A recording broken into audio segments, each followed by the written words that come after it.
ये लड़की स्कूल में बहुत ज्यादा घमंडी और जिद्दी थी। वो न सिर्फ अपने क्लासमेट्स को परेशान करती थी बल्कि टीचर्स की भी बिल्कुल इज्जत नहीं करती थी, क्योंकि उसका पिता एक बड़ा गैंगस्टर था, इसलिए कोई भी टीचर उससे टकराना नहीं चाहता था। सब जानबूझकर अनदेखा कर देते थे। एक दिन फिर से उसने स्कूल की छत पर एक लड़की को बुली करना शुरू किया। गुस्से में उसने उसे लोहे के खंभे की तरफ धक्का दे दिया, लेकिन लड़की का सिर खंभे से टकरा गया, खून बहने लगा और वो वहीं बेहोश हो गई। लेकिन उस घमंडी लड़की को नहीं पता था कि जिस लड़की को उसने मारा है उसका पिता कितना खतरनाक इंसान है। उस लड़की का नाम जेना था। उसके पिता का नाम डो हियन था, जिसे अंडरवर्ल्ड में द गॉब्लिन कहा जाता था। अपराध की दुनिया में गॉब्लिन का नाम लेना भी मना था। वो आम गैंगस्टर से भी ज्यादा डरावना था। गॉब्लिन की ताकत इतनी भयानक थी कि वो अकेले ही पूरे गैंग को खत्म कर देता था।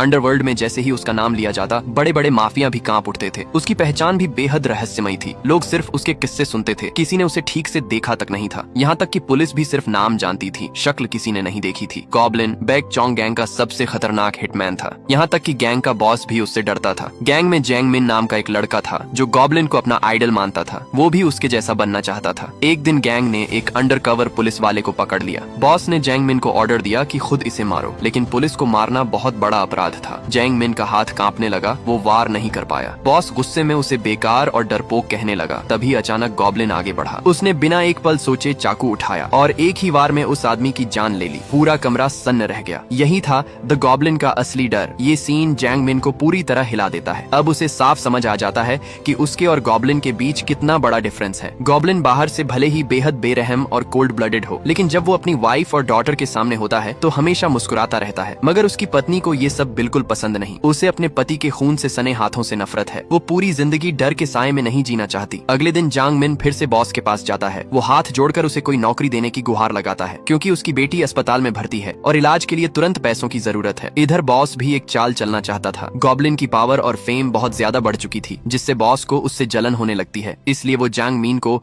एक खतरनाक काम सौंप देता है। वो कहता है, तुम्हें एक आदमी को मारना होगा, और वो आदमी कोई और नहीं, गॉब्लिन का अपना गुरु था। जांग मिन के पास कोई रास्ता नहीं बचा था। बेटी की जान बचाने के लिए उसे ये काम करना ही था, लेकिन वो जानता था गॉब्लिन के गुरु को मारना आसान नहीं होगा। लड़ाई शुरू होते ही जैंग मिन बुरी तरह पिटने लगता है। उसका हर हमला गुरु काफी आसानी से रोक लेते हैं। क्योंकि उन्हें जांग मिन कमजोर लग रहा था, वो थोड़े लापरवाह हो जाते हैं। यही एक पल जांग मिन को मौका दे देता है। वो पूरी ताकत से पलटवार करता है और वहीं पर गुरु को मार देता है।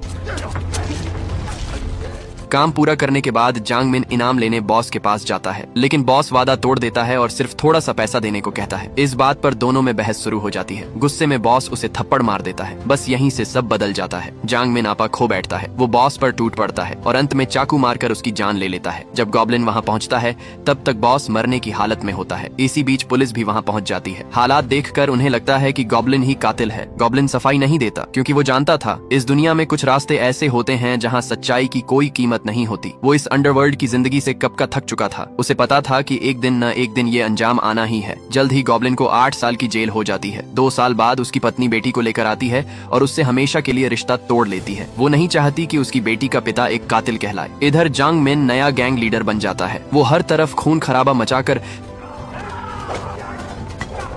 सबसे बड़ा डॉन बन जाता है। 8 साल बाद गॉब्लिन जेल से बाहर आता है। अब वो पहले जैसा नहीं रहा। वो सिर्फ एक आम आदमी बनकर शांति की जिंदगी जीना चाहता है, लेकिन हर रात उसे पत्नी और बेटी की याद सताती है। इसीलिए वो उस पुलिस अफसर चॉय से मिलने जाता है जिसने उसे गिरफ्तार किया था। वो मदद मांगता है। शुरुआत में ऑफिसर चॉय को भरोसा नहीं होता कि गॉब्लिन सच में बदल सकता है। वो उसे जांग मिन के खिलाफ पुलिस की मदद करने को कहता है, लेकिन गॉब्लिन मना कर देता है। फिर एक दिन चॉय को खबर मिलती है कि गॉब्लिन को एक शराबी ने बुरी तरह पीट दिया है। उसका चेहरा सूझा हुआ था और चोटों से भरा था। चॉय को यकीन होता है कि गॉब्लिन सच में बदल चुका है, क्योंकि अगर यही बात 8 साल पहले हुई होती तो वो शराबी आदमी अब तक टुकड़ों में बटा पड़ा होता। लेकिन आज गॉब्लिन बदल चुका था। अगले दिन ऑफिसर चॉय खुद गॉब्लिन से मिलने आता है और उसे उसकी पत्नी और बेटी का पता दे देता है। कई सालों बाद गॉब्लिन अपनी एक्स वाइफ की हेयर सैलून के बाहर पहुंच जाता है। अंदर जाते ही उसकी नजर अपनी पत्नी और बेटी पर पड़ती है। इतने साल बाद उन्हें देखकर उसकी आंखों से आंसू अपने आप बह निकलते हैं। पिछले 8 सालों में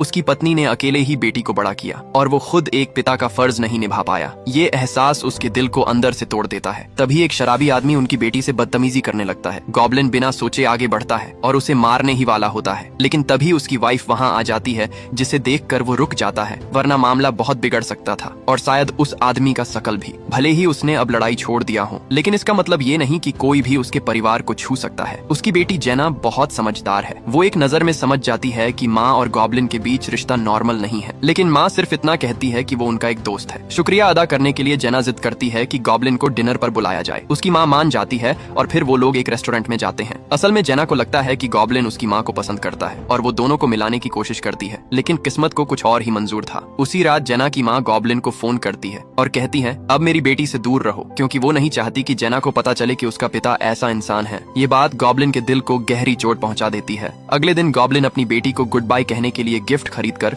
उससे मिलने जाता है, लेकिन रास्ते में ध्यान न देने की वजह से एक कार उसे टक्कर मार देती है। गॉब्लिन बार बार सामने वाले से माफी मांगता है ताकि कुछ गड़बड़ ना हो। फिर दोनों एक दूसरे से नाम और कार्ड एक्सचेंज करते हैं, लेकिन गॉब्लिन को क्या पता था वो आदमी जांग मिन का ही आदमी था। जब जांग मिन ने गॉब्लिन का विजिटिंग कार्ड देखा तो उसकी रूह कांप गई। वो सबसे अच्छी तरह जानता था कि गॉब्लिन कितना खतरनाक इंसान है। 8 साल पहले गॉब्लिन ने उसी की जगह जेल की सजा काटी थी, इसलिए जांग मिन को शक होने लगा कहीं गॉब्लिन बदला लेने तो नहीं लौटा आया है। 8 साल पहले भी वो गॉब्लिन की परछाई से डरता था। 8 साल बाद भी उसमें गॉब्लिन के सामने खड़े होने की हिम्मत नहीं थी। वो डर के मारे हेलुसिनेशन तक देखने लगा, इसलिए उसने अपने आदमियों को ऑर्डर दिया कि वो लोग गॉब्लिन पर हर टाइम नजर रखे। उधर जेना की माँ ने जैसे ही बेटी के हाथ में गॉब्लिन का गिफ्ट देखा, वो भड़क उठी। यही पहली बार था जब जेना ने अपनी माँ से बहस की। जेना बोली, माँ, आपके साथ रहते हुए भी मुझे डर लगता है, लेकिन गॉब्लिन के साथ मैं सुरक्षित महसूस करती हूँ। आखिरकार अब अपने बेटी के लिए वो मान जाती है। शाम को जेना की माँ गॉब्लिन के पास जाती है और उसे अपने सैलून ले जाकर उसके बाल काटती है। वो उससे वादा करवाती है कि भविष्य में चाहे कुछ भी हो, तुम कभी भी जेना को निराश मत करना। गॉब्लिन खुशी खुशी वादा कर लेता है। गॉब्लिन भले ही अंडरवर्ल्ड छोड़ चुका था, लेकिन जहाँ लोग होते हैं वहाँ झगड़े अपने आप हो जाते हैं। जल्दी ही जांग मिन के आदमी गॉब्लिन के पास पहुँच जाते हैं। एक आदमी आते ही गॉब्लिन को मुक्का मार देता है। गॉब्लिन जवाब नहीं देता, वो लगातार मार खाता रहता है। सिर्फ अपनी फैमिली की वजह से वो सब सहता है। जब ये बात जांग मिन तक पहुँचती है तो वो डर के मारे अपने आदमी को पीट देता है कि उसने गॉब्लिन पर हाथ क्यों उठाया। लेकिन जब उसे पता चला कि गॉब्लिन ने फाइट बैक नहीं किया तो उसे लगता है कि शायद गॉब्लिन सच में बदल गया है। लेकिन तभी स्कूल में बड़ी घटना हो जाती है। जांग मिन की बेटी स्कूल में सबको बुली करती थी। जेना ने उसका विरोध किया। गुस्से में जांग मिन की बेटी ने जेना को धक्का दे दिया, जिससे जेना का सिर एक खंभे से टकरा गया और उसके सिर से खून बहने लगा। जांग मिन तुरंत स्कूल पहुंचता है। वो टीचर और बच्चों को धमकाकर चुप करवा देता है। वो सबसे बुलवाता है कि जेना खेलते खेलते गिर गई थी, इसलिए पुलिस भी कुछ नहीं कर पाती और इस मामले को पैसों से दबा दिया जाता है। लेकिन एक बहादुर लड़की गॉब्लिन के पास जाकर सारी सच्चाई बता देती है। सच जानकर गॉब्लिन पहले टीचर से मिलने जाता है, लेकिन डर के कारण टीचर कुछ नहीं बोलती। फिर गॉब्लिन खुद जांग मिन की बेटी से बात करने जाता है। उसका कोई गलत इरादा नहीं होता, लेकिन जांग मिन का आदमी गॉब्लिन को लात मार देता है। जांग मिन को खबर मिलती है कि गॉब्लिन स्कूल आया था। अब जांग मिन का सब्र टूट जाता है। वो गॉब्लिन से सीधी लड़ाई का फैसला करता है। वो अपने आदमियों को भेजकर गॉब्लिन की पत्नी और बेटी को हॉस्पिटल से उठा लेता है और वीडियो बनाकर गॉब्लिन को भेजता है। गॉब्लिन के लिए उसकी परिवार ही उसका सब कुछ था। अब वो एक शांत इंसान नहीं रहता। उसके अंदर अंडरवर्ल्ड का वो खतरनाक गॉब्लिन वापस आ चुका था। उसकी आंखों में गुस्सा था। वो सीधा दुश्मनों की भीड़ में घुस गया। सामने वाले कमजोर लोग थे, कोई भी उसका एक वार नहीं झेल सका। 10 सेकंड भी नहीं लगे और पूरा गलियारा लाशों से भर गया। वहाँ मौजूद हर आदमी मारा गया, कोई नहीं बचा। उधर खबर मिलते ही जांग मिन जल्दी से जेना को दूसरी जगह ले गया, क्योंकि वो जानता था कि अब गोब्लिन का गुस्सा रुकने वाला नहीं है। लेकिन गोब्लिन ने सीधा जांग मिन के अड्डे पर हमला कर दिया। कुछ बॉडीगार्ड को मारने के बाद उसने जांग मिन की बेटी को ही उठा लिया। फिर उसने जांग मिन को फोन किया और कहा, अगर मेरी बेटी को कुछ हुआ तो तुम्हारी बेटी भी जिंदा नहीं बचेगी। गोब्लिन पहले क्राइम की दुनिया छोड़ना चाहता था, लेकिन हालात ने उसे फिर से मॉन्स्टर बना दिया था। अब वो अपना गुस्सा निकालने का फैसला कर चुका था। दोनों के बीच आखिरी लड़ाई तय हुई, लेकिन जांग मिन खुद आने की हिम्मत नहीं कर पाया। उसने सिर्फ अपने गुंडों को भेज दिया। ये लोग गोब्लिन के सामने टिक ही नहीं पाए। कुछ ही पलों में सब मारे गए। अब जांग मिन का सबसे ताकतवर आदमी खुद सामने आया, लेकिन वो भी सिर्फ 10 सेकंड ही टिक सका।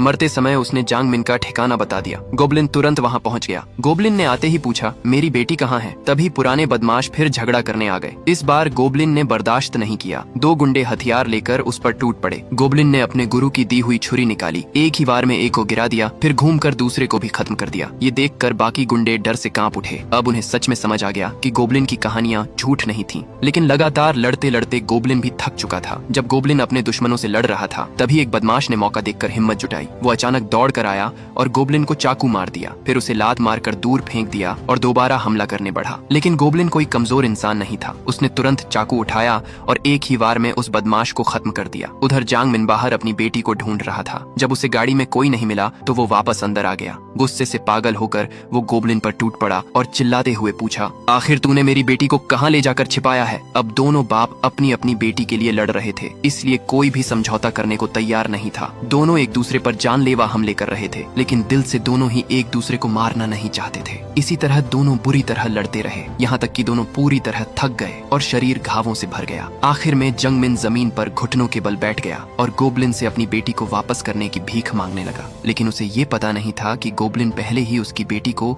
सुरक्षित वापस भिजवा चुका था और गोबलिन की बेटी को जांग मिन ने पास वाले कमरे में छिपा रखा था। जब गोबलिन ने आखिरकार अपनी बेटी को देखा तो उसके चेहरे पर हल्की सी मुस्कान आ गई। थोड़ी ही देर में उसकी पत्नी पुलिस को लेकर वहां पहुंच गई और जेना को अस्पताल ले जाया गया। लेकिन गोबलिन खुद खून से लथपथ जमीन पर गिर पड़ा। अब वो उठने की हालत में नहीं था। इसी के साथ इस मूवी का एंड हो गया। यही थी फिल्म द गॉब्लिन की पूरी कहानी। अगर आपको बाप बेटी की ये फिल्म पसंद आई तो कमेंट में 5 स्टार में से इसे कितने देना चाहेंगे जरूर बताइएगा और चैनल को सब्सक्राइब और वीडियो को लाइक भी कर दीजिएगा।